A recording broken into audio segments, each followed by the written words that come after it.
Good evening. अब आज का जो हमारा टॉपिक है that is centre of mass of continuous masses और you can say continuous mass distribution. पिछली क्लास में हमने डिस्क्रीट पार्टिकल सिस्टम का सेंटर ऑफ मास निकालना सीखा।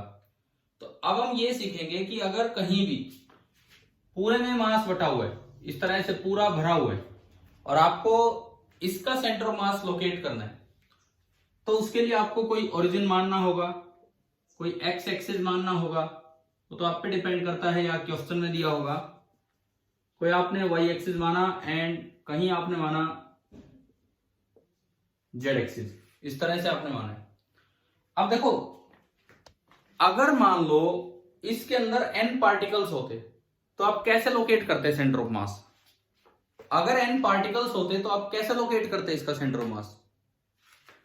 भाई आप करते क्या, एक पार्टिकल लेते उसका मास m1, उसकी पोजीशन देखते x1 y1 z1, फिर दूसरा पार्टिकल लेते मास m2, उसकी पोजीशन x2 y2 z2, और फिर एक्सीएम लिखते m1 x1 plus m2 x2 सारा का सम डिवाइडेड बाय m1 प्लस, है ना भाई? ऐसा ही करते,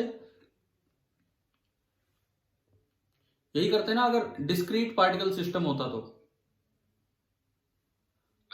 ठीक है, तो वैसा ही काम है। कंटिन्यूअस मासेस का मतलब है इनफाइनाइट नंबर ऑफ पार्टिकल्स, पास पास हैं और बहुत ज्यादा पार्टिकल्स हैं तो वो कंटिन्यूअस बन जाता है। अब इसमें करना क्या होगा, आप कोई एक पोजीशन मानेंगे या एक छोटा सा आप एलिमेंट मानेंगे, छोटा सा एलिमेंट,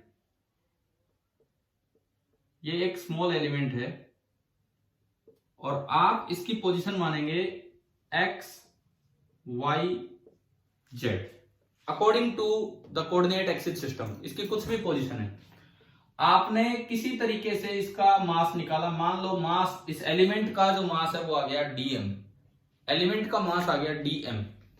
ऐसे ऐसे इसमें इनफाइनाइट एलिमेंट होंगे और इसका पोजीशन x है, किसी की और कुछ होगी, किसी की और कुछ होगी। एक्सीएम, अगर ये डिस्क्रीट पार्टिकल सिस्टम होता तो एक्सीएम का फॉर्मूला होता m1 x1 plus m2 x2 और यू कैन से x1 m1 plus x2 m2 plus x3 m3। तो फिलहाल जो एक्सीएम बनेगा वो जो प्लस जो आप समेशन से रिप्रेजेंट करते हैं, क्या सिग्मा नोटेशन हमने यूज की है? सिग्मा नोटेशन प्लस के लिए, हाँ जी बोलो, सिग्मा नोटेशन यूज किए, सिग्मा लिखा हो MI XI इस तरह से। अगर ये अलग अलग पार्टिकल होते हैं तो हम इस तरह लिखते हैं sigma MI XI divided by summation MI। इसका मतलब समझते हो ना आप, जो हम पीछे यूज करते हैं m1 x1 प्लस m2, है ना? तो अगर कंटिन्यूअस मास होते हैं, मतलब इनफाइनाइट पार्टिकल आ जाए, तो समेशन कन्वर्ट हो जाता है इंटीग्रेशन में। इंटीग्रेशन भी जोड़ ही होता है, तो integral x into m, x into m, x into m. तो यहां वाला जो पोजीशन है उसका x है और मास उसका है dm। मास कैसे निकालेंगे? अगर यूनिफॉर्म डिस्ट्रीब्यूशन है तो यूनिटरी मेथड से, और नहीं तो फिर डेंसिटी का यूज करके बताएंगे आपको। डिवाइडेड बाई नीचे होता है m1 plus m2 plus m3 यानी कि इंटीग्रल dm। तो मेरे पास आगे से कंटिन्यूअस मासेस का एक्सीएम वाईसीएम जेडसीएम निकालने का ये फॉर्मूला आ गया। XCM is equal to integral x dm upon integral dm, ये आपका एक्सीएम है। Similarly YCM that is integral ydm upon integral dm and ZCM इसका कोऑर्डिनेट z है इस एलिमेंट का, तो integral ZDM upon integral dm। Continuous masses के लिए जो जनरल फॉर्मूला है सेंटर मास को लोकेट करने का वो ये है। ठीक है, मतलब डिस्क्रीट पार्टिकल होते तो भी सम था, उसको सिग्मा से रिप्रेजेंट किया। कंटिन्यूअस मासेस है तो इंटीग्रेशन है, वही समेशन कन्वर्ट हो गया है इस तरीके से। बताओ ये समझ में आया क्या चीज है क्या नहीं है, कैसे यूज करेंगे? अभी स्टार्ट करते हैं ये चीज यूज करना। हम एक एक करके अलग अलग बॉडीज लेंगे, कभी यूनिफॉर्म कभी नॉन यूनिफॉर्म, इस तरीके से करें स्टार्ट। आज की पूरी क्लास में ये लगा लो कि हम कंटिन्यूअस मासेस का सेंटर ऑफ मास लोकेट करेंगे, कोई अलग से न्यूमेरिकल नहीं ले रहे, मतलब इसी में क्वेश्चन चलेंगे। कभी यूनिफॉर्म मास आ रहा है, कभी नॉन यूनिफॉर्म, और जो रिजल्ट्स आएंगे, फॉर्मूला आएंगे, वो हम याद भी करते चलेंगे। सभी के नहीं, लेकिन जो याद करने लायक है वो। मिटा दूं इसको, अगर ये क्लियर हो गया हो तो क्या करना है, यही तो यूज करेंगे अब।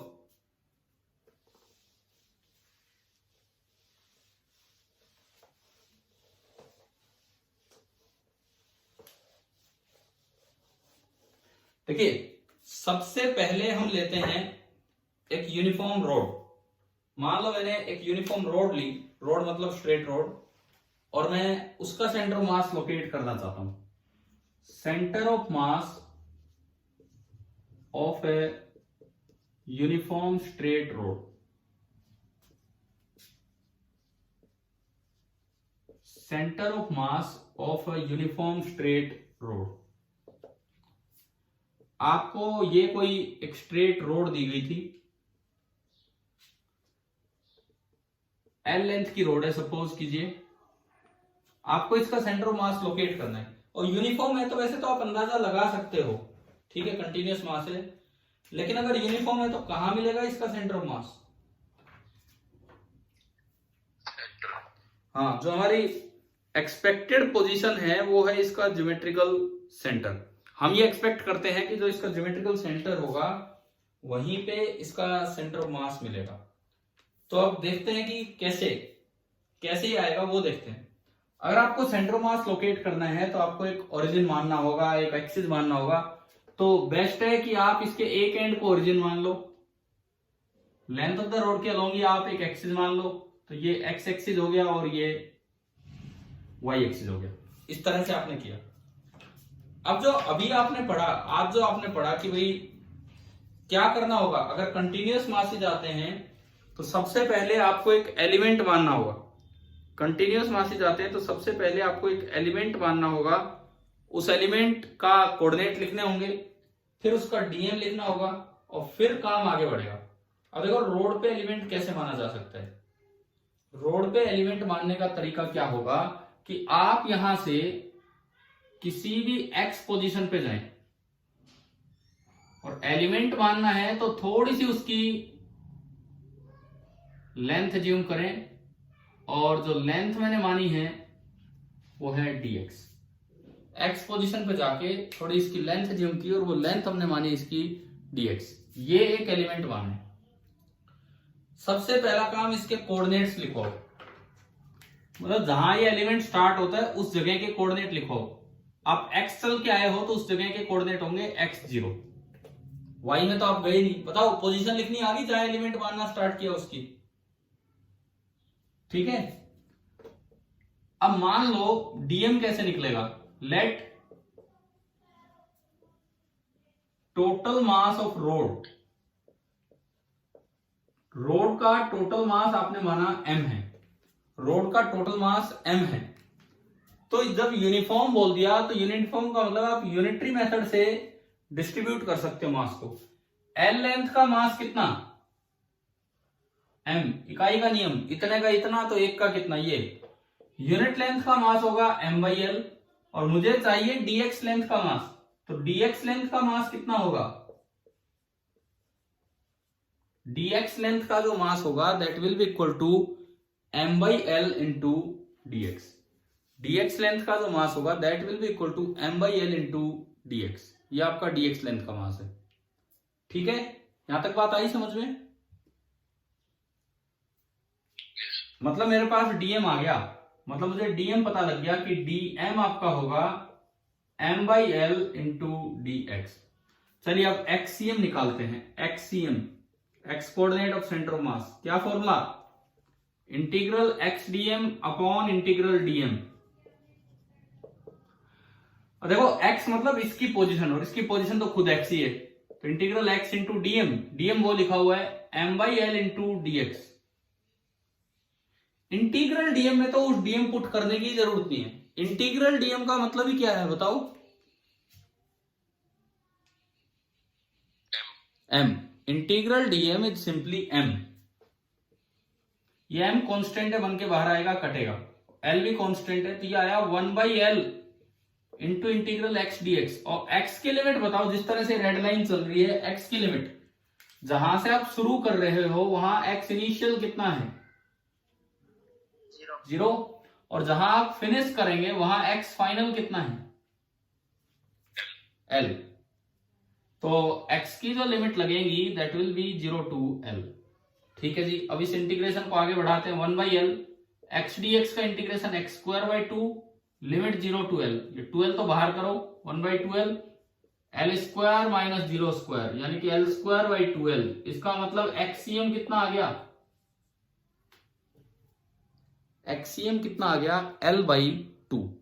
इट मींस कि जो सेंटर ऑफ मास होगा बिल्कुल बीच में होगा। वाईसीएम 0 आना है, वाईसीएम 0 आना है, निकालने की जरूरत नहीं है क्योंकि वाई कोऑर्डिनेट 0। जब इंटीग्रल वाई डीएम स्टार्ट करोगे तो ये यहीं 0 हो जाएगा।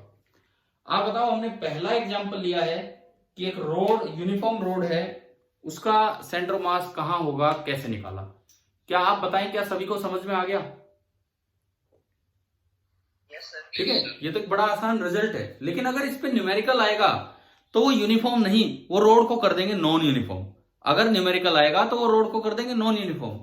आगे डेंस कर दिया या शुरू में डेंस कर दिया, कुछ भी। जैसे बेसबॉल का डंडा होता है वो आगे की तरफ डेंस होता है, पीछे इतना डेंस नहीं होता है, मे भी इस तरह का कर दिया जाए। तो अब मैं लेता हूं एक क्वेश्चन लेता हूं इसी तरीके का, लेकिन उसमें यूनिफॉर्म की बजाय हम स्ट्रेट रोड को कर देते हैं नॉन यूनिफॉर्म। आज लगातार आप ये चीज सीखेंगे लगातार, और इसमें तरीके सीखेंगे भी कैसे आपको सेंटर ऑफ मास लोकेट करने होते हैं। Centre of mass of non uniform straight road, ये आपको देखना है। देखो कैसे देखेंगे, सुने। पहली बात, इस बार कोई नॉन यूनिफॉर्म रोड लेनी है। अच्छा, ये जो रोड है आपको पता हो है कि नहीं, पहले हमने कभी यूज किए कि नहीं। 3 तरह की मास डेंसिटी होती है। लीनियर मास डेंसिटी, उसका सिंबल लेते हैं lambda, that is mass per unit length. Surface mass density या एरियल मास डेंसिटी या सुपरफिशियल मास डेंसिटी, उसका सिंबल होता है sigma, mass upon area. Volume mass density जो सिंपल रो होता है, मास अपॉन वॉल्यूम, जो डेंसिटी आप करते हो। तो रोड में हम डिफाइन करेंगे linear mass density.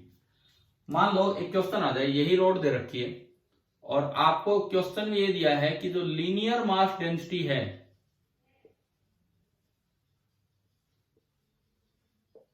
Linear mass density of road, ये मैं हटाता हूं कि टोटल मास वगैरह ये तो हमने एज्यूम किया था। ये यूनिटरी मेथड नहीं लग पाएगा इस बार क्योंकि मैं नॉन यूनिफॉर्म उस पर जाऊंगा।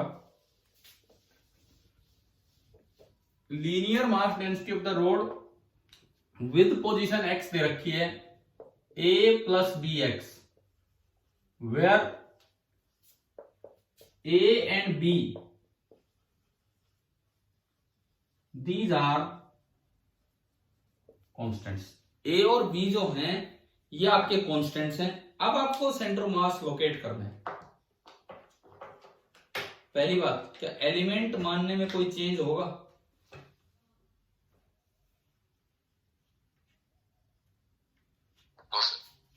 एलिमेंट मानने में तो कोई चेंज ही नहीं होना है ना, समझ में आ रहा होगा ये। और देखो आपको दिख रहा होगा जैसे जैसे एक्स बढ़ रहा है लैम्डा बढ़ रहा है। तो ये ऐसी रोड मैंने मानी इधर से हल्की है और आगे बढ़ रहे हो तो डेंस होती जा रही है। ठीक है, एलिमेंट आपने यही माना, कोऑर्डिनेट बिल्कुल सेम रहेंगे। डीएम कैसे निकालूं ये बताओ, डीएम कैसे निकालूं? यूनिटरी मेथड तो नहीं लग सकता इस बार क्योंकि हर जगह बराबर बराबर डिस्ट्रीब्यूशन नहीं है। बताएं जी डीएम कैसे निकालें?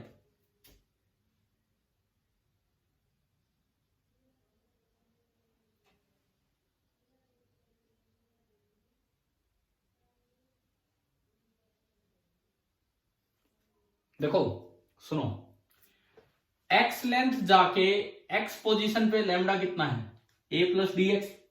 मान लो इसका मास है डीएम, सपोज इसका मास है डीएम। तो अगर यहां लैम्डा में डिफाइन करना चाहूं, यहां एक्स पे आके अगर मैं लैम्डा डिफाइन करूं तो लैम्डा होता है डीएम बाई डीएल, और अगली डीएल लेंथ है डीएक्स। अगली जो डीएल लेंथ है वो है आपकी डीएक्स। तो जो लैम्डा होगा, lambda that will be equal to dm by dx। बताओ समझ में आ रहा है यहां तक? ठीक है, लैम्डा जो होगा that will be equal to dm by dx। अब इसमें देखो लैम्डा है कितना यहां इस जगह आके, या मैं यूं कहूं dm, तो dm मेरे पास हो जाएगा लैम्डा इंटू dx, और इस जगह पे x पोजीशन पे लैम्डा है a प्लस बी एक्स। तो जो dm आया that is a plus b x into d x, ये आपका डीएम आ गया। ये डीएम आया। अब मैंने फिर दोबारा वैसे ही अपना एक्ससीएम निकालना स्टार्ट किया। X coordinate of centre of mass, क्या फॉर्मूला है भाई, इसका एक्स पोजीशन मतलब x into DM upon integral DM. ठीक है, चेंज एक ही है, डीएम कैसे निकाला वो चेंज है। पिछली बार आपने इंटीग्रल डीएम को एम लिखा था, क्या इस बार लिख सकते हैं इंटीग्रल डीएम को एम या नहीं? No sir. क्यों भाई, क्या दिक्कत है उसमें बताओ? इंटीग्रल डीएम मतलब जोड़, तो DM DM DM DM DM सारे मास जुड़ के तो एम फिर भी बनेगा, इसमें क्या दिक्कत है? इंटीग्रल डीएम का मतलब है इन सभी छोटे छोटे मासेज का सम, वो तो एम होगा ही होगा। लेकिन एम लिखने का कोई फायदा नहीं है, क्योंकि इस बार ऊपर एम नहीं आना। देखो जब मैं वैल्यू पुट करूंगा इंटीग्रल एक्स इंटू डीएम, और डीएम आपका है a plus b x into d x, तो अब इसमें क्या ऊपर कहीं m नजर आ रहा है? कहीं भी m वाली टर्म नहीं, तो कोई फायदा ही नहीं है। पिछली बार तो m से m कट गया था, इस बार तो फिर वो m फालतू का वेरिएबल बचा रहेगा जो m दे ही नहीं रखा। तो इंटीग्रल डीएम में डीएम की वैल्यू पुट कर दो इस बार आप, और डीएम की वैल्यू है a plus b x into d x. बताओ ये स्टेप आया समझ, क्या किया हमने? ठीक है, गलती से भी ये मत काट देना, बोले ऊपर भी है नीचे भी कट गया। ये इंटीग्रेशन के अंदर है, वो अलग सोल्व होगा, ये अलग सोल्व होगा। और ये इंटीग्रल देखो d के आगे x है, d के आगे x है, तो x की लिमिट फिर दोबारा वही है। यहां भी x की लिमिट होगी 0 टू l, और यहां भी x की लिमिट होगी 0 टू l। अब मैं अगर इसे सोल्व करूं, अब मैं अगर इसे थोड़ा सिंप्लीफाई करूं, आगे बढ़ाऊं, तो देखते हैं क्या बनेगा, क्या निकलेगा। देखिए XCM is equal to x coordinate of centre of mass, this is equal to integral, ऊपर देखो पहली टर्म बनेगी a x d x plus दूसरी टर्म बनेगी b x square d x. नीचे अगर मैं देखता हूं तो पहली टर्म बन रही है ए डी एक्स एंड दूसरी टर्म बन रही है b x d x. Limit 0 to L, limit 0 to L. एक बार इस स्टेप पे नजर डालिए, क्या ये स्टेप आपको समझ आ गया कि नहीं? क्या क्या कह रहे हो, बोलो क्या कह रहे हो? अच्छा यार सुनो, मैं बोर्ड पे लिख रहा हूं, वो समझने की कोशिश करो। क्या दिख रहा है, पिक्चर क्लियर आ रही है? तो इस पे ध्यान दो, इस पे ध्यान दो, ये जो मैंने लिखा है, क्या इस स्टेप से ये स्टेप आपको समझ में आ गया है कि नहीं, ये बताओ। ठीक है, अब ये इंटीग्रेशन में सोल्व करता हूं। दिस इज इक्वल टू, पहला इंटीग्रेशन ए कांस्टेंट है, बाहर आएगा, एक्स डी एक्स, एक्स की पावर 1 डी एक्स का इंटीग्रेशन होगा x square by 2, limit 0 to L, plus b constant है, बाहर आएगा, एक्स स्क्वायर का इंटीग्रेशन क्या होगा, एक्स स्क्वायर का integration x cube upon 3, limit 0 to L, divided by अगर मैं नीचे देखूं इसमें ए कांस्टेंट है, बाहर आएगा, इंटीग्रल डीएक्स ओनली एक्स हो जाएगा, limit 0 to L, b constant है, बाहर आएगा, और एक्स डीएक्स का integration x square by 2, limit 0 to L. अच्छा, जब हम इसमें लिमिट्स पुट करेंगे तो जीरो वाले से तो कोई फर्क ही नहीं पड़ना। फर्स्ट टर्म बनेगी a l square by 2, second term बनेगी b l cube by 3, divided by first term बनेगी ए एल और सेकेंड टर्म बनेगी बी एल स्क्वायर बाई 2। यह है a l plus b l square by 2। अब इसमें देखो एल ऊपर भी कॉमन आएगा, एल स्क्वायर ऊपर कॉमन आएगा और एल नीचे कॉमन आएगा, तो एक एल से एक एल कटेगा और एक एल बचेगा। तो ये आपका आंसर आ रहा है एक्ससीएम का, एक एल तो कॉमन आके बच गया, a by 2 plus b by 3 upon a plus b by 2। ये आपका एक्ससीएम आ गया। वाईसीएम तो जीरो ही होगा, ये सोल्व हो जाएगा एलसीएम एलसीएम लेके। बताओ एक्सीएम नॉन यूनिफॉर्म रोड में निकालना है कि नहीं है, कैसे निकालना है? Yes sir. ठीक है। अब मान लो क्वेश्चन में एक एक्स्ट्रा इंफॉर्मेशन आपको दे रखी हो कि इस एंड पे मास डेंसिटी 0 है, ये गिवन हो। वैसे तो लैम्डा दिया था a plus b x, and आपको ये दे रखा है कि ये जो एंड है at x equal to 0 rod is massless. ये साथ में एक्स्ट्रा इंफॉर्मेशन दे रखी हो सवाल में, तो आप इसका यूज कर लेंगे। कैसे? अगर x बराबर 0 पे रोड मासलेस है, यहां बिल्कुल मासलेस है, तो इसका यूज ऐसे होगा कि एट x इक्वल टू 0 आपका लैम्डा 0 होना चाहिए। तो इन चीजों को उठा के लैम्डा की इक्वेशन में पुट कीजिए। एट x इक्वल टू 0 अगर लैम्डा 0 करोगे तो 0 बराबर a प्लस 0। इसका मतलब मुझे ये पता लग गया कि a की वैल्यू कितनी है। वैसे तो सवाल में a लिख रखा था, लेकिन साथ में एक और एक्स्ट्रा इन्फॉर्मेशन दी, तो उससे मुझे पता लगा कि a कितना होगा, 0। ठीक है। और अगर a 0 होगा तो एक्सीएम का आंसर क्या आएगा? अगर a 0 होगा तो एक्सीएम का आंसर क्या आएगा? नीचे देखो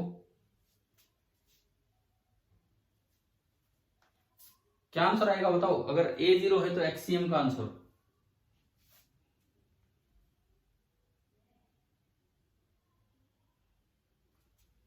सुन रहे हैं ना मेरी आवाज?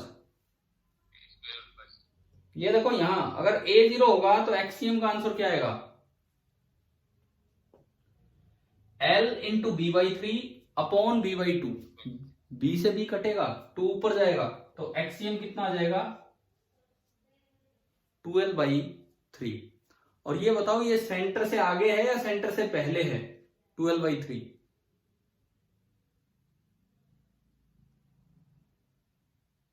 ट्वेल्व बाई थ्री सेंटर से आगे है कि सेंटर से पहले है?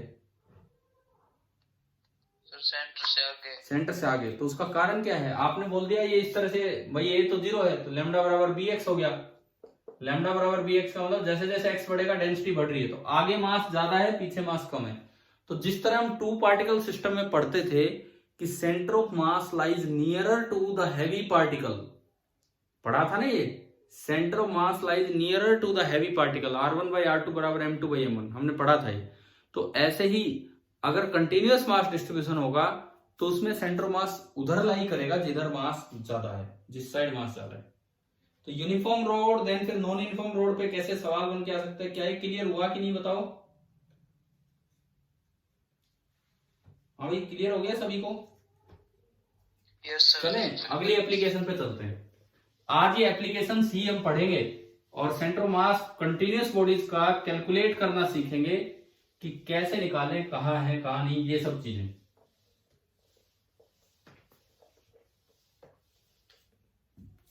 मान लो अब मैं लेता हूं centre of mass of a semi circular ring. Circular लेने की जरूरत नहीं है, यूनिफॉर्म हम मान के चलेंगे। अगर सर्कुलर यूनिफॉर्म रिंग होती, पूरी पूरी सर्कल होती, तो बताओ कहां होता सेंटर ऑफ मास? अगर पूरी सर्कुलर रिंग होती, यूनिफॉर्म होती, तो कहां होता सेंटर ऑफ मास?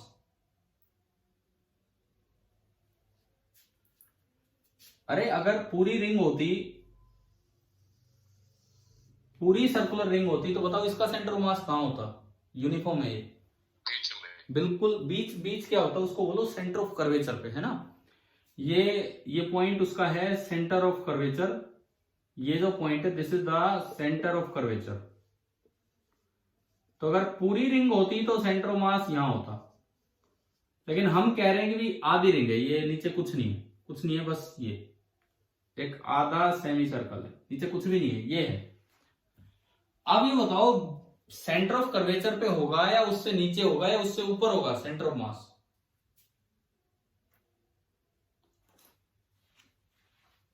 हाँ जी बोलिए।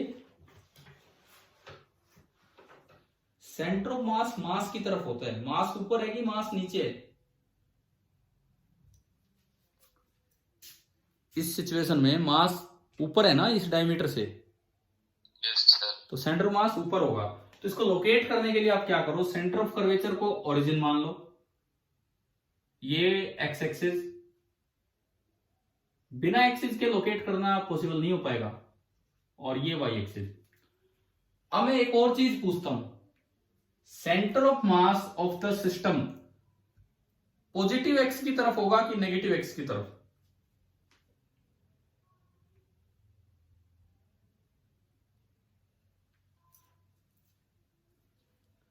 हाँ जी, centre of mass of the system positive x की तरफ होगा या नेगेटिव एक्स की तरफ, बताएंगे?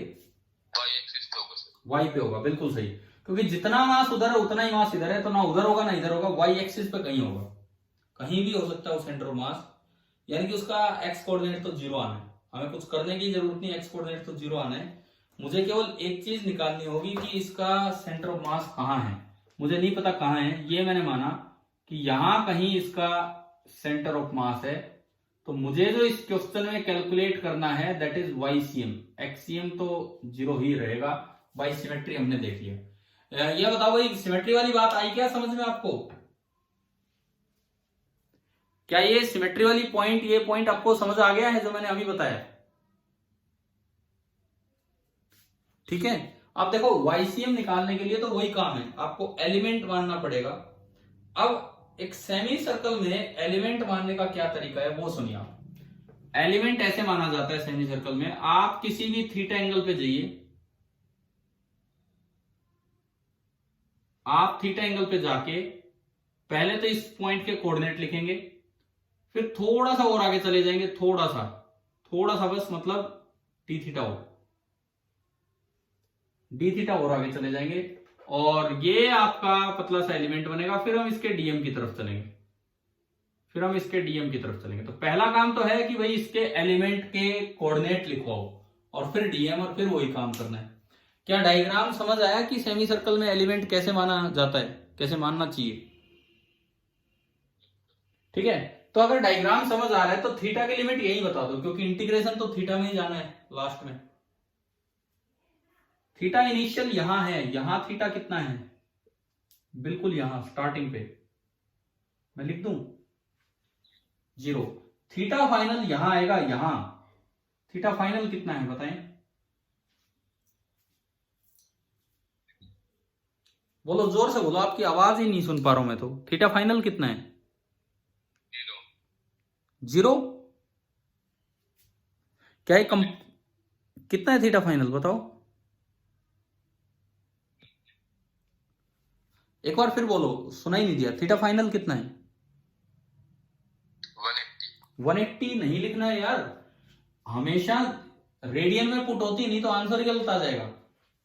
बताओ कितना? पाई, केवल पाई।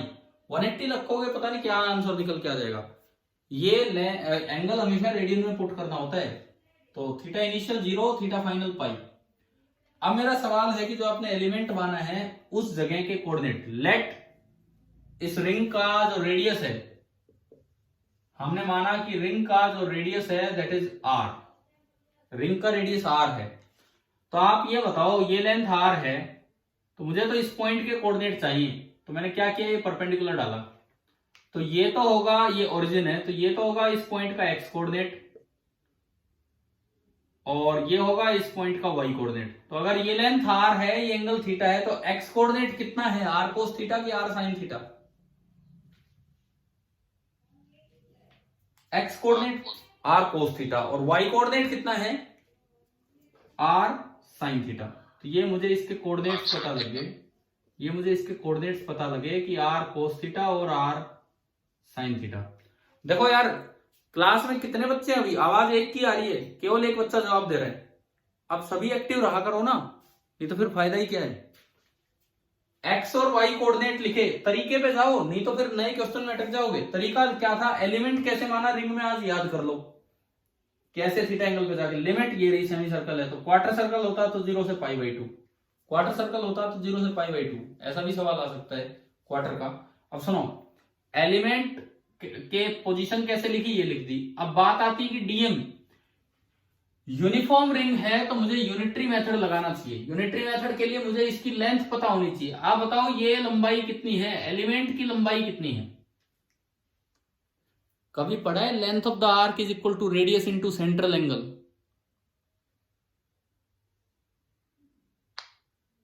हमने तो यार पता है फर्स्ट यूनिट में पैरेलैक्स मेथड पढ़े थे, डिस्टेंस डिटरमाइन करने के, दूर की डिस्टेंस, क्या उनमें भी ये बार बार नहीं लगाते थे हम उस समय भी, पैरेलैक्स मेथड में भी फर्स्ट यूनिट के टाइम।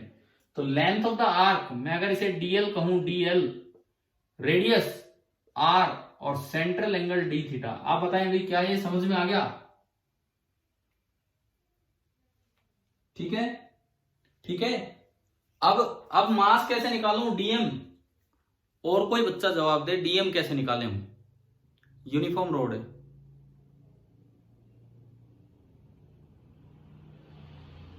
डीएम कैसे निकालें? क्या क्लास यूं ही अटकी रहेगी? डीएम कैसे निकालें बताओ, बोलो। क्योंकि यूनिफॉर्म रोड है तो आप यूनिटरी मेथड लगा सकते हैं,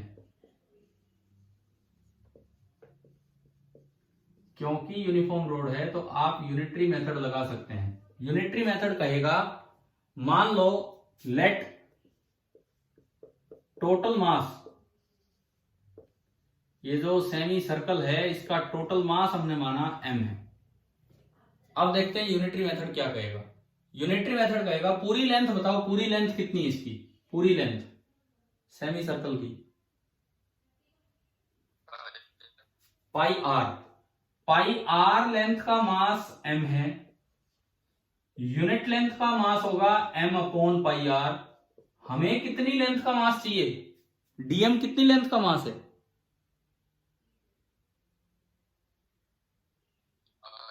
आर डी थीटा। तो जो आर डी थीटा लेंथ है, आर डी थीटा लेंथ का जो मास होगा that will be m upon pi R into R D theta.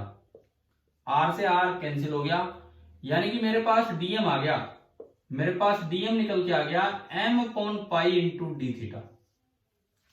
ठीक है भाई, एक काम तैयार हुआ, कोऑर्डिनेट तैयार है, ये एक्स कोऑर्डिनेट है और ये वाई कोऑर्डिनेट है। मुझे एक्ससीएम निकालना है कि मुझे वाईसीएम निकालना है, क्या निकालना है? आवाज क्लियर नहीं आ रही सर।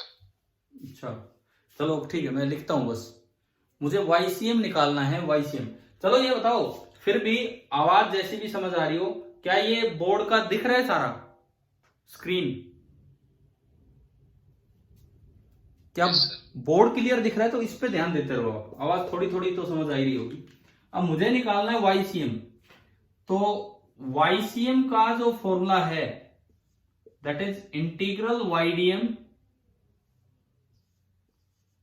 अपॉन इंटीग्रल डीएम, है ना भाई? ये हमने फॉर्मूला लगाया, ये फॉर्मूला मैंने लगाया। अब एक चीज दिमाग में रखो, इंटीग्रल डीएम को कब एम लिखना चाहिए और कब नहीं लिखना चाहिए? होगा तो वो हमेशा एम, इंटीग्रल डीएम होगा तो हमेशा एम के बराबर, पर कब उसे एम लिखना चाहिए और कब नहीं लिखना चाहिए ये इस बात पे डिपेंड करेगा कि ऊपर एम की टर्म आ रही है कि नहीं आ रही है। जब भी कभी आप यूनिटरी मेथड से डीएम निकालो, जब भी कभी आप यूनिटरी मेथड से डीएम निकालो तो ऊपर एम आएगा, ऊपर अगर एम आएगा तो इंटीग्रल डीएम को एम लिख दिया करो, अपने आप कट जाएगा। और अगर वो लैम्डा वाली या कोई और टर्म यूज हुई जाए, एम ऊपर आया नहीं, तो फिर आपको ये निकालना चाहिए अलग से। क्या ये बात समझ आई मैंने क्या बोली अभी? ठीक है, तो इसमें देखो इंटीग्रल वाई, वाई कोऑर्डिनेट कितना है भाई ऊपर हमारे एलिमेंट का? Y coordinate R sine theta, R sine theta ये है Y coordinate, into DM, DM हो रहा M by pi into D theta. अब बताओ इंटीग्रल डीएम में डीएम की वैल्यू पुट करनी चाहिए या सीधा एम लिख दें? इंटीग्रल डीएम में डीएम की वैल्यू पुट करनी चाहिए या इसे सीधा एम लिख दें हम यहां पे?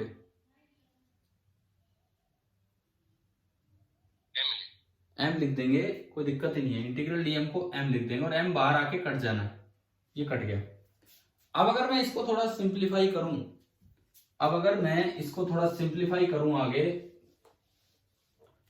तो देखिए क्या बनता है, YCM is equal to R constant है और पाई कॉन्स्टेंट है, तो आर बाई पाई तो बाहर आया और अंदर बचा integral sine theta D theta. Limit limit कहां से कहां लगेंगी थीटा की, ये लिखा हुआ है यहां 0 से पाई। 0 से पाई। हाँ, अब बात आती है कि साइन थीटा का इंटीग्रेशन क्या होगा। क्या होता है साइन थीटा का इंटीग्रेशन, कोस थीटा की minus cos theta?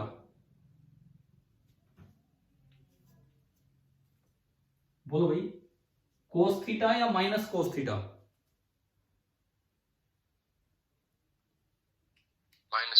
Minus cos theta, बिल्कुल सही, minus cos theta. And limit है 0 टू पाई।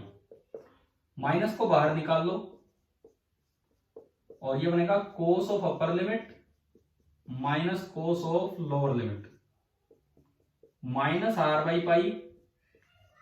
कोस 180 डिग्री होता है -1, माइनस कोस 0 होता है 1, तो -1 और -1 -2, और माइनस माइनस हटके मेरे पास YCM निकल के आ गया 2r/पाई। अगर XCM कैलकुलेट भी करने की कोशिश करोगे, तो वो 0 ही आ जाएगा। सेम इसी तरीके से उसमें r cos थीटा आप लेकर चलेंगे, वो 0 आ जाएगा। ठीक है, तो हमें एक रोड का, एक सेमी सर्कुलर रिंग का सेंटर मास पता लग गया, और ये फॉर्मूला हमें याद रखना है। क्या फॉर्मूला आया देखिए,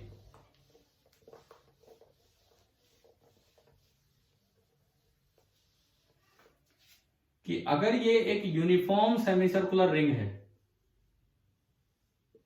ये एक्स एक्सिस, ये ओरिजिन, इसका सेंटर, और ये वाई एक्सिस, और इसका रेडियस है r, तो जो इस रिंग का, यूनिफॉर्म रिंग का जो सेंटर ऑफ मास होता है, वो रिंग के सेंटर ऑफ कर्वेचर से कुछ ऊंचाई पे होगा।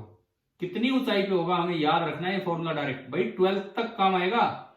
देखो आप एक चीज दिमाग में रखो, जो फॉर्मूले सेंटर ऑफ मास के हैं, सेम फॉर्मूले सेंटर ऑफ चार्ज के होते हैं। मतलब 12th क्लास पहली यूनिट जिस दिन आप पढ़ेंगे कि एक uniformly charge semi circular ring है और उसका सेंटर ऑफ चार्ज बताना होगा, तो बार बार हम प्रूव नहीं करेंगे, आपके एक बार में दिमाग में आना चाहिए कि उसका सेंटर ऑफ चार्ज कहां होगा, सेंटर ऑफ कर्वेचर से कितना ऊपर, 2r/पाई ऊपर। जो भी सेंटर ऑफ मास के फॉर्मूले हैं सारे सेंटर ऑफ चार्ज के लिए भी वैलिड है। ठीक है, कंडीशन सेम होती है, यहां मास यूनिफॉर्म, वहां चार्ज यूनिफॉर्म। बताओ भाई, ये वाला पॉइंट आ गया समझ में? ठीक है, अब इसमें क्वेश्चन कैसे और कुछ अलग आ सकता है। जैसे पिछले में तो मैंने क्या किया, रोड को नॉन यूनिफॉर्म कर दिया। पिछले में मैंने क्या किया था, पहले रोड यूनिफॉर्म ली थी, फिर रोड ली थी नॉन यूनिफॉर्म। अब आप एक बार बताओ, अगर ये सवाल आ जाए, मैं नॉन यूनिफॉर्म पर नहीं जा रहा हूं, मैं इसी पे हूं, क्वेश्चन आ जाए कि इसको कैसे, मतलब न्यूटन्स लॉ या यूं कहें, पीछे आपने वो पढ़ा था वर्क एनर्जी, उनमें कैसे यूज हो सकता है, सुनिए।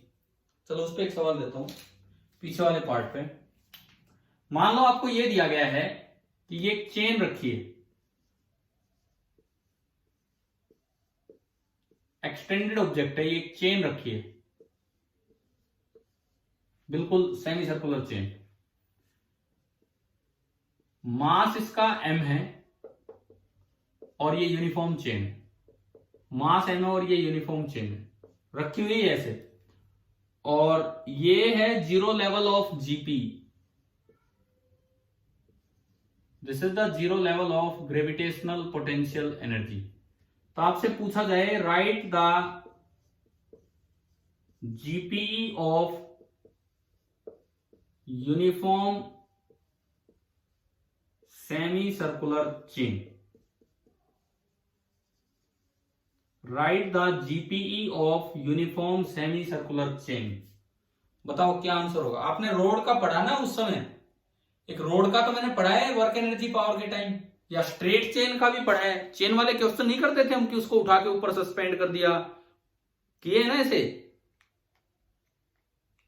बोलो, है ना। तो उसमें हम जीपी कैसे लिखते थे, वो लॉन्ग चेन होती थी, मतलब स्ट्रेट, तो हम सारे मास को समेट के उसके सेंटर पे रखते थे, है ना। याद आ गया होगा जीपी लिखने का तरीका। तो वो तो क्या था कि अगर स्ट्रेट है तो जैसे स्ट्रेट रोड का सेंटर मास सेंटर पे होती है। अब इस पे बताओ, इस पे क्या आंसर होगा, इसमें कैसे करें, सारा मास समेट के कहां रखना होगा, 2r/पाई। हाँ, देखो वैसे तो एक टर्म आएगी आगे सेंटर ऑफ ग्रेविटी, अभी नहीं, रोटेशनल डायनेमिक्स में, परंतु फॉर स्मॉल ऑब्जेक्ट, मतलब ऐसे ऑब्जेक्ट जो अर्थ के साइज के मुकाबले बहुत छोटे हैं, जैसे चेन, रोड, कोई भी बॉल, इस तरह से, for small object centre of मास और सेंटर ऑफ ग्रेविटी एक ही जगह होती है, तो आप इसको सेंटर ऑफ मास पे रख दीजिए।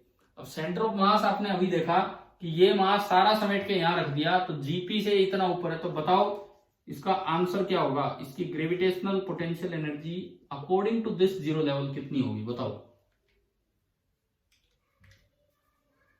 m इंटू जी और इंटू एच, और h की जगह क्या आ जाएगा 2r/पाई। समझ में आया कि नहीं आया, बताओ कैसे यूज होगा ये फॉर्मूला। ठीक है, अब मैं नॉन यूनिफॉर्म पे जाने से पहले इसी में, मतलब सर्कुलर रिंग में ही पहले हम पढ़ते हैं कुछ और चीजें। सपोज यूं आ जाता कि क्वार्टर रिंग है, अगला सवाल हम ले रहे हैं इस पे कि सेमी की बजाय क्वार्टर रिंग है, रेडियस आ रही है, तो अब आपको ना उसका सेंटर ऑफ मास लोकेट करना है कि कहां होगा। क्वार्टर सर्कुलर रिंग का मतलब है बस इतना पार्ट, 1/4 पार्ट यूनिफॉर्म है, लेकिन ये origin X axis, Y axis, और जो रेडियस है दैट इज आर। आपको इसका सेंटर ऑफ मास लोकेट करना है कि कहां होगा।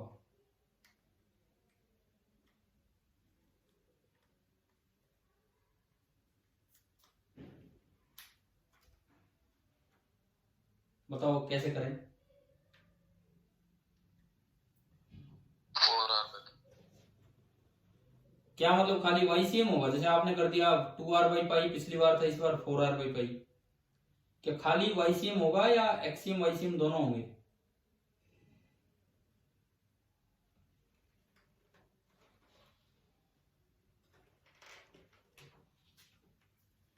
भाई इस बार बताओ XCM जीरो होगा कि नॉन जीरो होगा। क्या इस बार XCM जीरो होगा कि नॉन जीरो होगा। नॉन जीरो होगा, कारण ये है देखो, इधर इधर मास है, इधर नहीं है, इधर इधर मास है, इधर नहीं है, तो सेंटर मास इस साइड होगा। ऐसे ही नीचे मास नहीं है, ऊपर है, तो सेंटर मास इधर होगा, यानी कि फर्स्ट क्वाड्रेंट में कहीं सेंटर ऑफ मास होगा। हमें नहीं पता कहां है सेंटर ऑफ मास। क्या क्या क्या,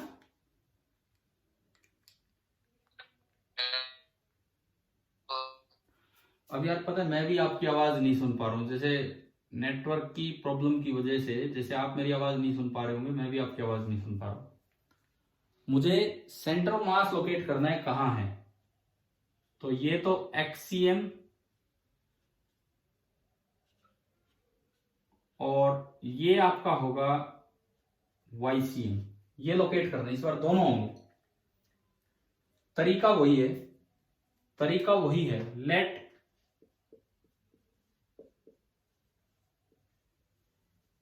टोटल मास बी m। मैं नेटवर्क चेंज करूं क्या, करके देखो दूसरे नेटवर्क पे, अगर इसमें ज्यादा प्रॉब्लम है तो। ठीक है, 2 मिनट वेट करो, सेकंड नेटवर्क पे जाके देखता हूं मैं, उसमें कुछ हो जाए तो।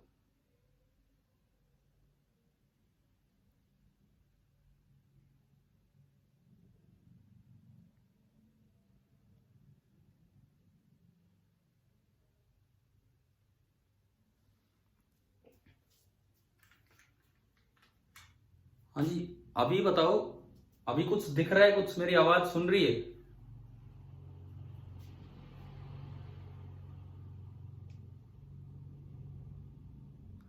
अभी कुछ आवाज सुनाई दे रही है।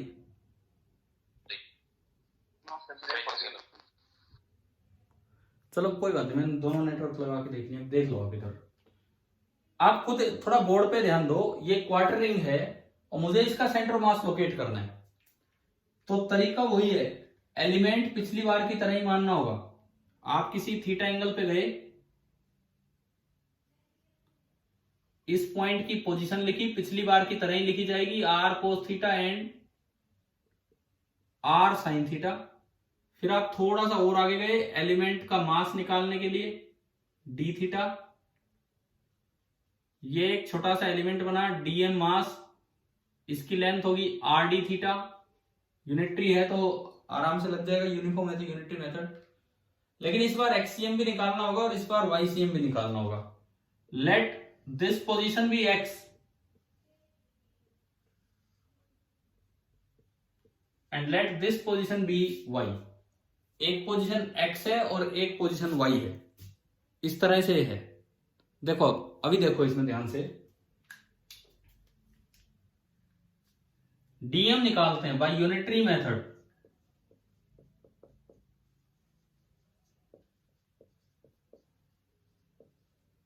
बाय यूनिटरी मेथड हम डीएम निकालते हैं। पूरी लेंथ कितनी है? पूरी लेंथ इस बार,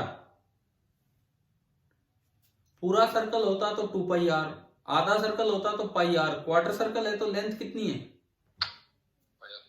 पाई are by 2। Pi are by 2 का mass m, pi are by 2 का मास है m। यूनिट लेंथ का मास होगा m upon pi are by 2। और हमें चाहिए आर डी थीटा का मास, तो आर डी थीटा का मास होगा m upon pi are by 2 into R D theta. R से आर गया, यानी कि जो डीएम आया मेरे पास, डीएम आ गया 2 बाई एम, 2 ऊपर गया, सॉरी 2 ऊपर गया तो 2m by pi and D theta.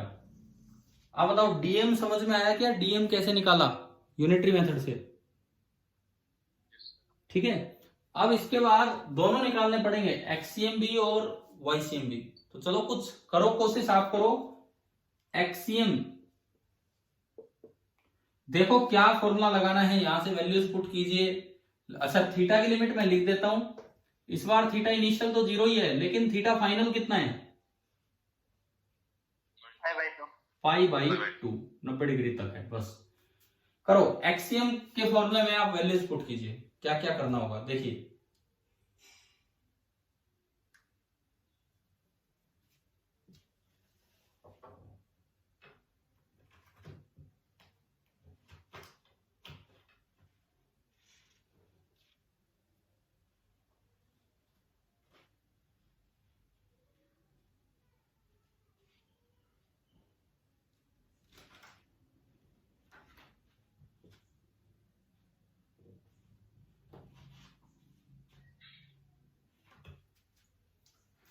आपने वैल्यू पुट की integral X D M, X है आर कोस थीटा और डीएम है 2m by pi into D theta upon integral DM. बताओ इंटीग्रल डीएम को m लिख देना चाहिए कि वो वैल्यू पुट करनी चाहिए? m, क्योंकि ऊपर m आ रहा है, क्योंकि यूनिटरी मेथड लगा है। m से m गया। अब देखो 2r बाई पाई तो कांस्टेंट है, बाहर आ गया, और अंदर बचा कोस थीटा डी थीटा, और उसकी लिमिट है 0 to pi by 2। Cos theta का इंटीग्रेशन क्या होता है? कोस थीटा का integration sine theta, cos theta का इंटीग्रेशन होता है साइन थीटा। लिमिट है 0 टू पाई बाई 2। अब sine pi by 2 1 minus sine 0 0, sine pi by 2 तो 1 होगा, माइनस साइन 0 0। इसका मतलब एक्सीएम कितना निकल के आ गया? एक्सीएम निकल के आया 2r बाई पाई। बताओ समझ में आया एक्सीएम कैसे निकाला हमने? Yes sir. ठीक है, एक्सीएम आपका आ गया 2r बाई पाई। अब निकालते हैं वाईसीएम। अब निकालते हैं वाईसीएम ऐसे ही। तो वाईसीएम इज इक्वल टू, हमने फॉर्मूला लगाया, जो फॉर्मूला होता है वो YCM is equal to integral Y DM. Y है are sine theta into DM, dm वहां लिखा हुआ है 2m by pi into D theta, और divided by integral dm m. M से एम गया, अगेन आपका ऊपर से 2r बाई पाई बाहर आया, अंदर बचा साइन थीटा डी थीटा का इंटीग्रेशन, और थीटा की लिमिट है 0 से लेके पाई बाई 2। समझ में आ रहा होगा ना क्या कर रहे हैं, क्या लिख रहे हैं? Yes sir. ठीक है, अब मुझे लगता है शायद इस नेटवर्क में आवाज थोड़ी पहले से बेटर सुन रही है आपको। Yes sir. ठीक है, तो दिस इज इक्वल टू 2r/पाई। साइन थीटा का इंटीग्रेशन क्या होता है? Minus cos theta. Limit 0 to π/2। Minus आप बाहर निकाल लो तो -2r/पाई। Cos of π/2 0 minus cos of 0 1। Minus minus plus हो गया, यानी कि जो YCM आया, YCM कितना आ गया? 2r/पाई। तो ये भी एक रिजल्ट याद करने लायक है, बिल्कुल सेम ही तो आ रहा है, यानी कि XCM और YCM दोनों ही कितने हो गए? 2r/पाई एंड 2r/पाई। ठीक है, इसका क्या मतलब है सुनो। अब मैं अगर ये रिजल्ट आपको दिखाऊं, क्या इसका मतलब है देखते हैं।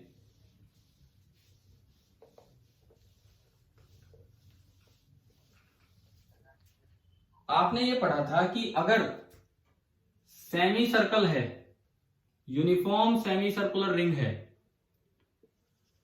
उसका रेडियस r है, तो जो उसका सेंटर ऑफ मास होगा वो सेंटर से इतना ऊपर होगा। कितना ऊपर? ये लेंथ कितनी थी? 2r/पाई। ये सेंटर ऑफ मास है। ये रिंग है, डिस्क नहीं है, ये बात याद रखना। ये होलो है, अंदर से भरा हुआ नहीं है, खाली है।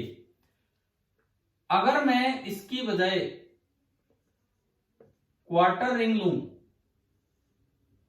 क्वार्टर रिंग, रेडियस r, तो सेंटर ऑफ मास अब भी उतनी हाइट पे रहेगा, जितनी हाइट पे पहले था उतनी हाइट पे रहेगा, लेकिन इधर का मास गायब होने की वजह से वो थोड़ा उधर शिफ्ट हो जाएगा। पिछली बार जितनी हाइट पे था इस बार भी उतनी हाइट पे रहेगा, लेकिन इधर का मास गायब होने की वजह से इतना ही उधर चला जाएगा। तो अब जो सेंटर ऑफ मास है रहेगा तो उतनी हाइट पे, 2r/पाई पे, लेकिन इधर का मास गायब होने से इतना ही उधर शिफ्ट हो गया, 2r/पाई इधर आ गया। This is the centre of मास। अगर पूछा जाए कि सेंटर ऑफ मास की सेंटर ऑफ कर्वेचर से डिस्टेंस कितनी है, सेंटर ऑफ मास की सेंटर ऑफ कर्वेचर से डिस्टेंस कितनी है 2r/पाई ना, ये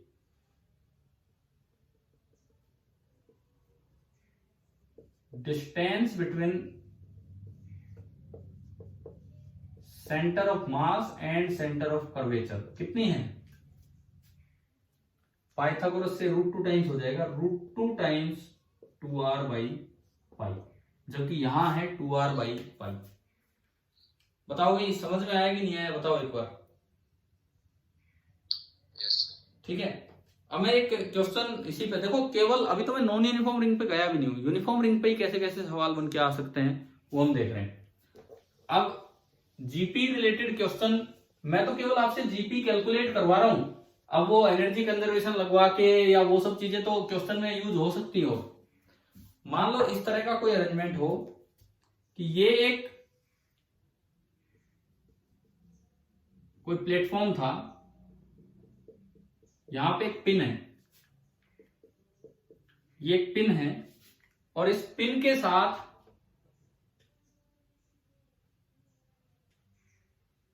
एक चेन है, बस यहां तक, पूरी नहीं है नीचे तक। This is a uniform chain of mass m।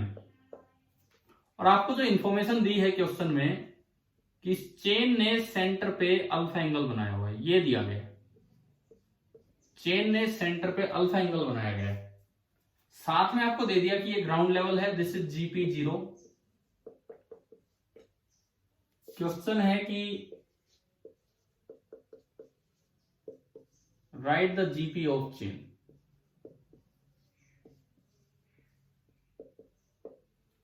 ये आपका सवाल है कि इस चेन की ग्रेविटेशनल पोटेंशियल एनर्जी क्या होगी, ये हमें लिखना है इसमें। सवाल आ गया समझ? Yes sir. अब देखो, ये ना तो क्वार्टर रिंग है ना सेमी सर्कुलर रिंग है, इस तरह से क्वेश्चन कहीं जरूरत पड़ जाए, सवाल तो फिर ऐसे बनते हैं कि इसको रिलीज कर दिया, पिन को हटा दिया तो चलेगा, वो बात की बात है। हम तो जीपी लिखना सीख रहे हैं यहाँ पे। कैसे करें, इसमें कैसे लिखें हम?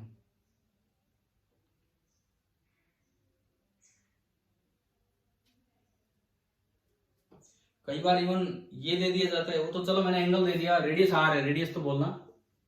कभी कभार सवाल में ऐसा दिया जाता है कि लेंथ दे रखी होती है, length of the chain L है, तो बात एक ही है, अगर लेंथ दे रखी हो तो वहां से भी एंगल आ जाएगा।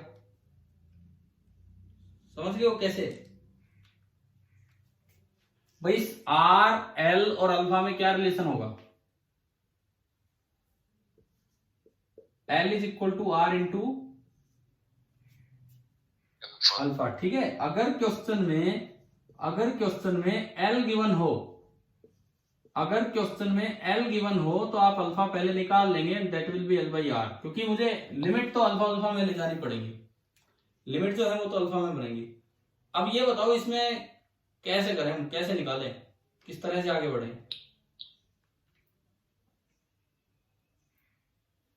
फिर दोबारा आपने एक ओरिजिन माना, ये ओरिजिन लो, एक एक्स एक्सिस मान लिया, ये एक्स एक्सिस लीजिए, और एक वाई एक्सिस मान लिया, तो ये मेरा वाई एक्सिस। ठीक है, एलिमेंट जैसे पहले मानते थे वैसे ही मानना है। कैसे मानना है एलिमेंट? एक्स एक्सिस से किसी भी थीटा एंगल पे जाके, किसी भी थीटा एंगल पे जाके थोड़ा सा और आगे जाओ, कितना? डी थीटा, तो ये आपका चेन का एक छोटा सा पार्ट आ गया एलिमेंट के रूप में। ये बात आई समझ में, है ना? थीटा की लिमिट लगवा दो, थीटा की लिमिट, थीटा की लिमिट बोलो, इनिशियल वैल्यू थीटा की कितनी और फाइनल कितनी? 0 से पाई बाई 2। 0 से पाई बाई 2, तो फिर ये नया सवाल कहाँ हुआ?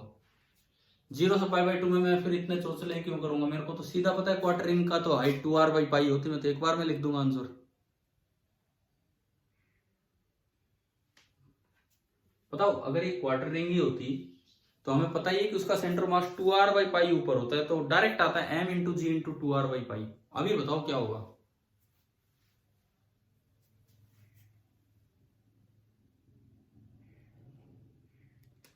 थीटा की इनिशियल वैल्यू ये यहां से शुरू हो रही है रिंग, यहां से यहां आते आते थीटा कितना हो जाएगा बोलोगे? यहां थीटा की वैल्यू कितनी है इस लाइन पे, इस लाइन पे जहां से रिंग स्टार्ट हो रही है, बताओ यार।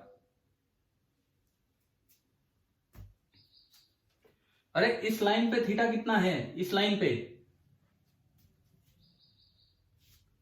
चलो मैं लिखता हूं, उससे समझ में आए तो। थीटा इनिशियल होगा पाई बाई 2 माइनस अल्फा। बताओ क्या समझ में आ रहा है? Yes sir. हाँ, तो ये चीज खुद देखनी थी। और थीटा फाइनल होगा यहां पहुंच के, तो थीटा फाइनल कितना है बताएं?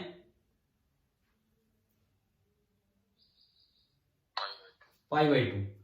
थीटा फाइनल तो वही है, लेकिन थीटा इनिशियल थोड़ा चेंज हो गया इस सवाल में। थीटा फाइनल है पाई बाई 2। एलिमेंट वैसे ही माना, डीएम भी कुछ उस प्रकार से ही निकालेंगे हम। डीएम कैसे निकालेंगे देखिए, यूनिटरी मेथड, यूनिफॉर्म चेन है, पूरी लेंथ है एल, एल लेंथ का मास है एम, यूनिट लेंथ का होगा एम बाई एल, और हमें चाहिए आर डी थीटा लेंथ का, तो आर डी थीटा लेंथ का होगा M by L into R D theta, M by L into R D theta, यानी कि मेरे पास डीएम आ गया एम आर बाई एल और इंटू डी थीटा। अगर मान लो एल दे रखा है जब तो ठीक है, और अगर अल्फा दे रखा हो, अगर अल्फा दे रखा हो तो मैं एल की वैल्यू क्या लिख सकता हूं उठा के वहां? अगर अल्फा दे रखा हो तो मैं एल की वैल्यू अल्फा रखूंगा, आर से आर गया तो मेरे पास डीएम आ गया, मेरे पास डीएम आ गया एम बाई अल्फा, ये तो कांस्टेंट है, और इंटू डी थीटा, डीएम आ चुका है। ठीक है, अब जो सवाल है मुझे उसके अकॉर्डिंग इसका एक्ससीएम निकालना है कि इसका वाईसीएम निकालना है, जो क्वेश्चन मुझसे पूछा गया उसके लिए।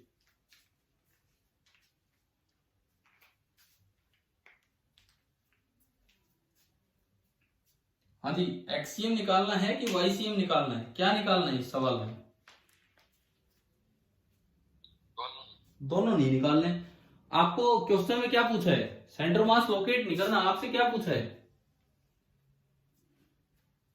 जीपीई, क्या जीपी हाइट पे डिपेंड करेगी या इस पे भी डिपेंड करेगी, कितना उधर है कितना इधर है, एक्स पे भी डिपेंड करेगी?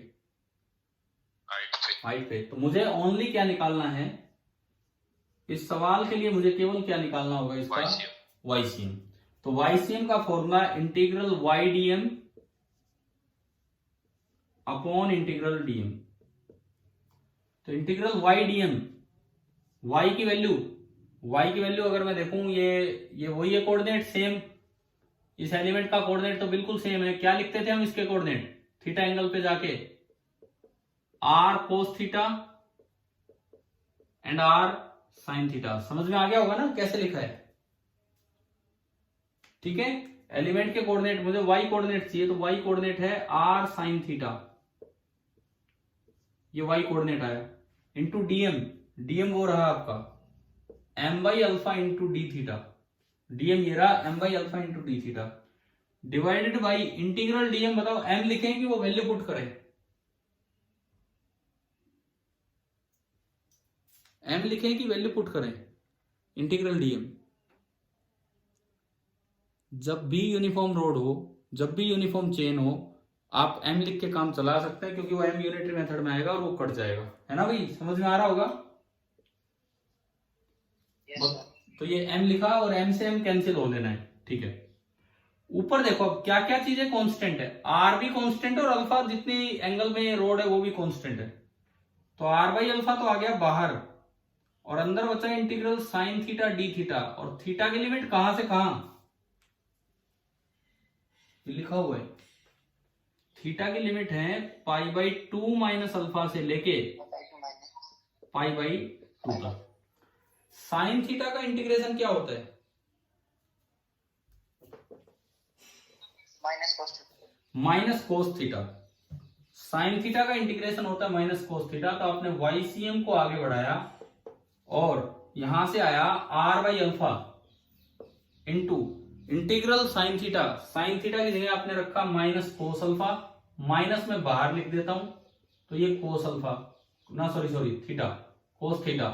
और जो लिमिट चल रही है वो है पाई बाई 2 माइनस अल्फा से लेके पाई बाई 2। मैं इसमें पुट करूं तो minus R by alpha cos of upper limit pi by 2 minus cos of lower limit pi by 2 minus alpha. तो वाईसीएम आ गया minus R by alpha cos pi by 2, cos 90 degree होता है 0, और कोस 90 माइनस अल्फा क्या होगा? Sine alpha. Cos 90 minus alpha आपका होगा sine alpha. Minus minus plus हो गया, तो वाईसीएम निकल के आ गया r by alpha into sine alpha. बस वाईसीएम आ गया इन टर्म्स ऑफ अल्फा। अगर लेंथ दे रखी होती तो जहां जहां अल्फा आया उसकी जगह एल बाई आर पुट कर देते। आप इसी को लिख सकते हैं, अगर लेंथ दे रखी होती तो इसी को लिख देते आर बाई अल्फा, तो R by L by R, R by L by R का मतलब ये into sine of alpha, and alpha is L by R. अगर क्वेश्चन एल में होता तो वाईसीएम ये होता, क्वेश्चन अल्फा में है तो वाईसीएम ये। अब बताओ वाईसीएम निकालना आ गया? Yes sir. अब बस last step, GP potential energy. अगर ये 0 लेवल है तो इसका वाई कोऑर्डिनेट सेंटर मास का इतना ऊपर है, तो total mass into ji into YCM, and YCM is r by alpha into sine of alpha. तो आप बताओ वर्क एनर्जी में कितना यूज है? क्या ये पॉइंट आपको समझ में आ रहा है कि वर्क एनर्जी में कितना ज्यादा यूज है इसका, सेंटर ऑफ मास का, एक्सटेंडेड ऑब्जेक्ट्स के केस में?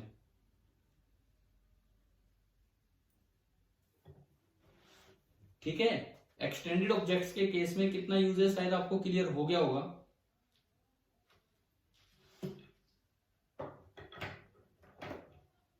ऐसे कोई भी आर्क आए आप कर लेंगे ना, कोई भी आर्क आती है तो इस तरह से ट्राई कर लेंगे, ठीक है। मैं आपको एक होमवर्क के लिए इस तरह का एक क्वेश्चन देता हूं, होमवर्क के लिए।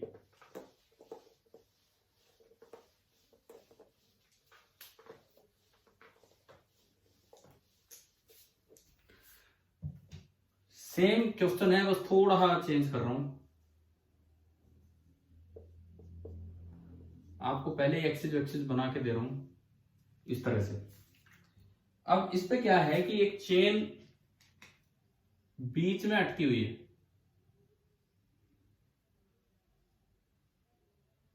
बस किसी तरह पिन से अटका रखी होगी, बीच में चेन अटकी हुई है और इसके दोनों साइड्स के एंगल दे रखे हैं। एंगल किसी भी साइड से हो सकते हैं। देखो आप इस पे कुछ नहीं कह सकते हो क्वेश्चन में कैसे आ जाए। सपोज क्वेश्चन में ऐसा आ गया कि वाई एक्सिस से एंगल दे रखे हैं, वाई एक्सिस से ये एंगल θ1 है,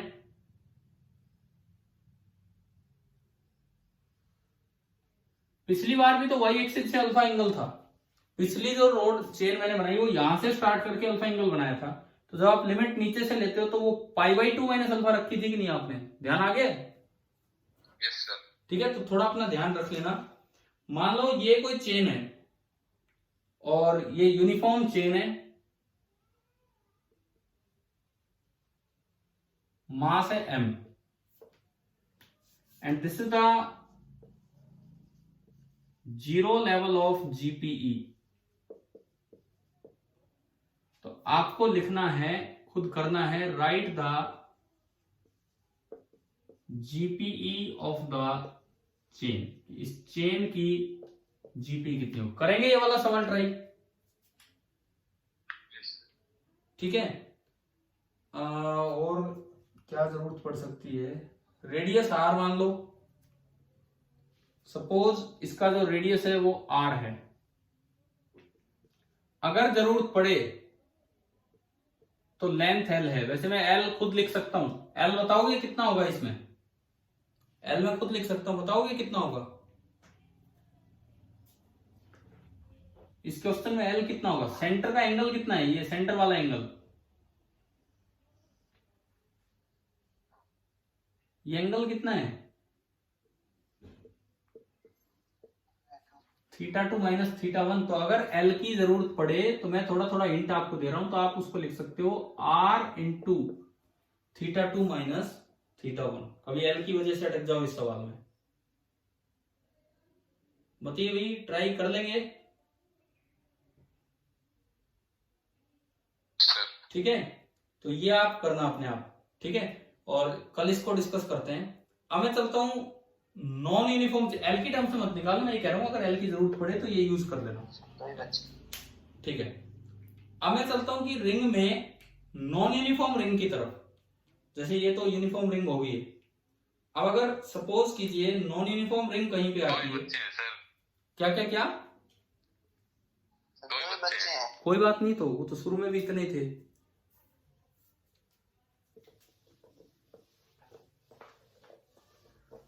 हमने तो जब शुरू में देखा तब भी इतना ही थे।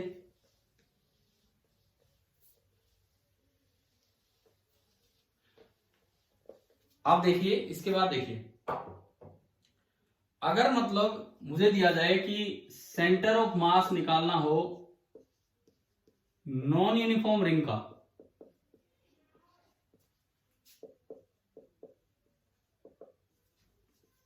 एक आर्क कोई पार्ट दे रखा होगा, तो नॉन यूनिफॉर्म रिंग का सेंटर ऑफ मास हम कैसे निकालें, ये चीज हम कैसे कैलकुलेट करें? जैसे सपोज सवाल की तरह ही ले,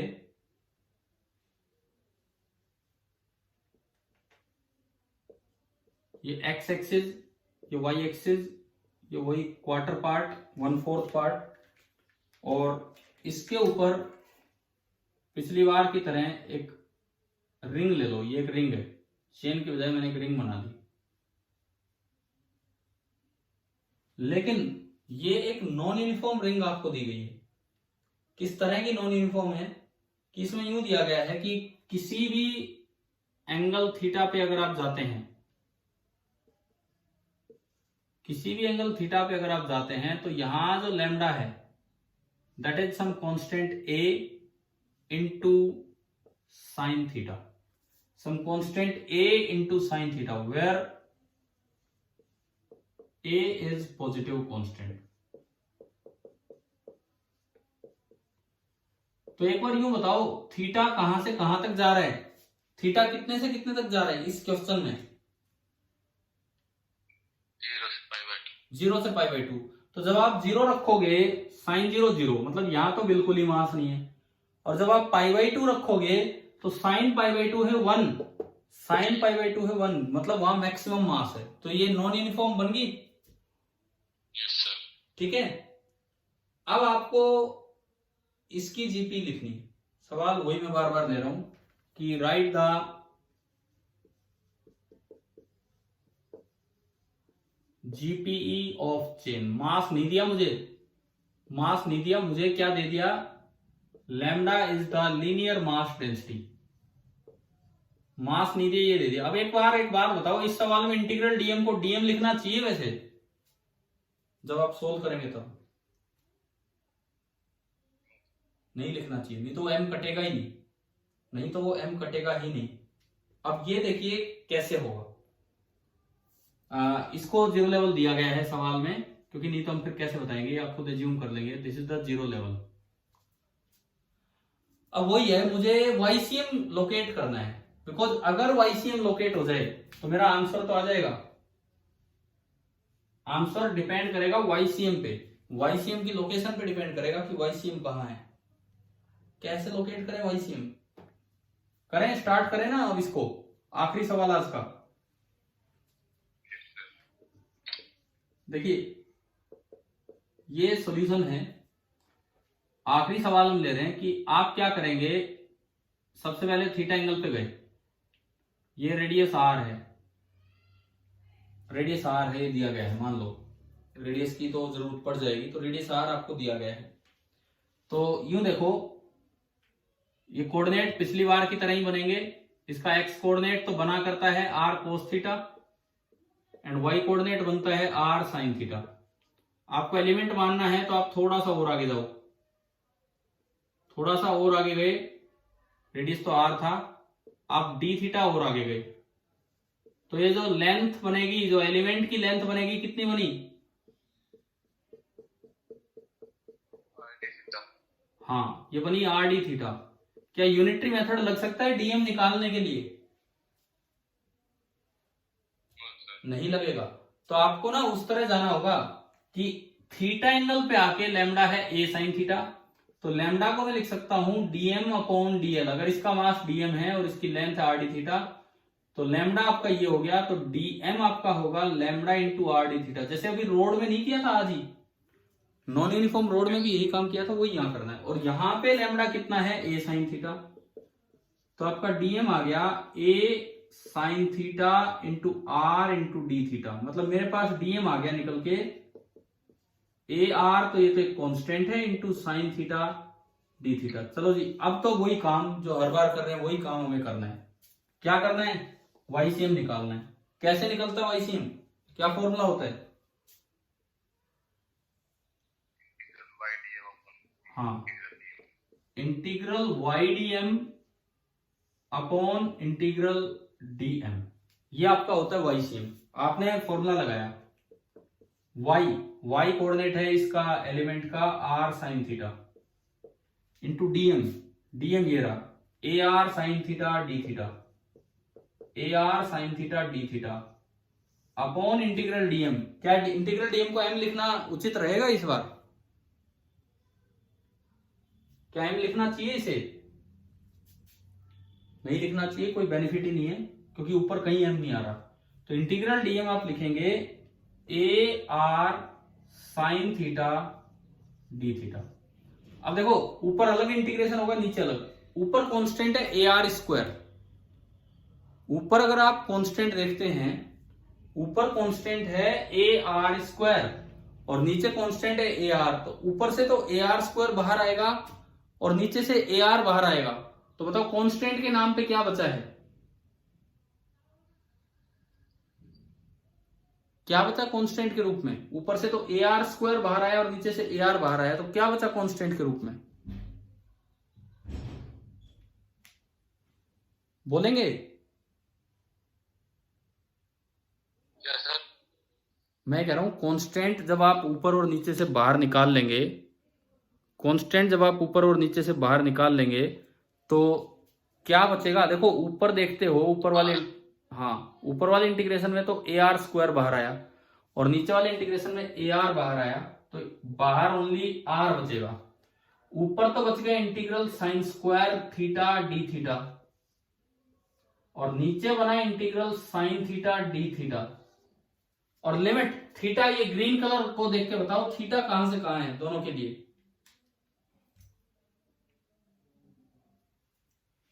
थीटा कहां से कहां है? थीटा की इनिशियल वैल्यू कितनी है? 0, और यहां आते आते थीटा की फाइनल वैल्यू कितनी हो जाएगी? π/2। इनिशियल वैल्यू है 0 एंड फाइनल वैल्यू है π/2। तो जो थीटा की लिमिट लगेगी वो लगेगी 0 से π/2 एंड 0 से π/2। अब मैं बार बार ये कहता हूं इसका साइन थीटा ऊपर मत काट देना, ये अलग अलग इंटीग्रेशन है। अब साइन थीटा का इंटीग्रेशन तो बड़ा सिंपल है। साइन थीटा का इंटीग्रेशन क्या होगा?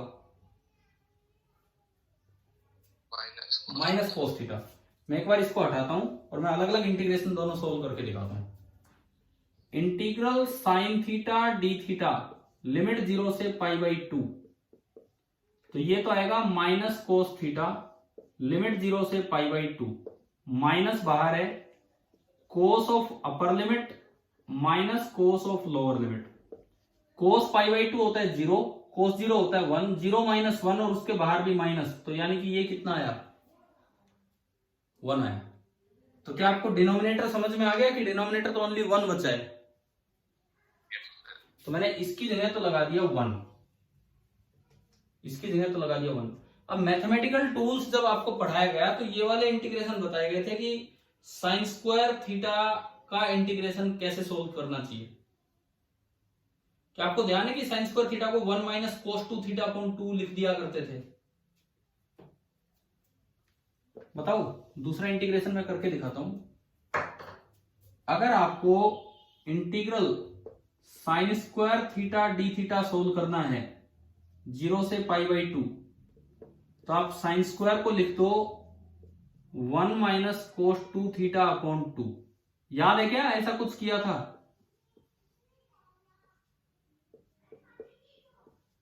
अच्छा चलो, नहीं याद है तो ये फॉर्मूला तो ध्यान होगा, ये वाला फॉर्मूला,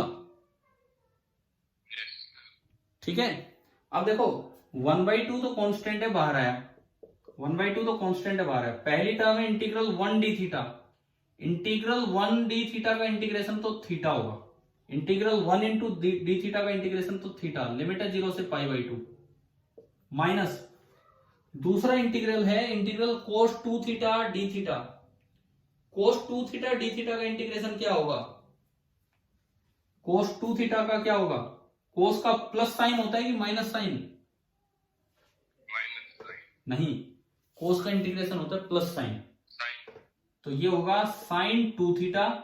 लेकिन अगर थीटा के रेस्पेक्ट में है और थीटा के साथ कोई एक्स्ट्रा मल्टीपल है तो उससे डिवाइड करना होता था। कुछ याद है ऐसा इंटीग्रेशन का? भाई बोलो यार, इंटीग्रेशन याद है कि नहीं है? कि अगर कोस 2 थीटा डी थीटा को इंटीग्रेशन करना है तो पहले तो साइन बना दो, फिर 2 थीटा थीटा के रेस्पेक्ट में था तो थीटा के साथ जो एक्स्ट्रा टर्म मल्टीप्लाई है उससे डिवाइड करना है। नहीं तो हम इसको यू मान लिया करते थे, लेट 2 थीटा इज यू, और उससे करना सिखाया। तो ये इंटीग्रेशन ऐसे होगा एंड लिमिट आपकी 0 से π/2। बताओ ये इंटीग्रेशन आ गया समझ कैसे किया? ठीक है, इसमें लिमिट आपने लिमिट पुट की हाफ π/2 माइनस 0 इज π/2 माइनस, अब देखो ये 2 तो नीचे है, 2 तो नीचे है, पहले थीटा की जगह π/2, 2 से 2 कटेगा तो आएगा साइन पाई और माइनस साइन 0।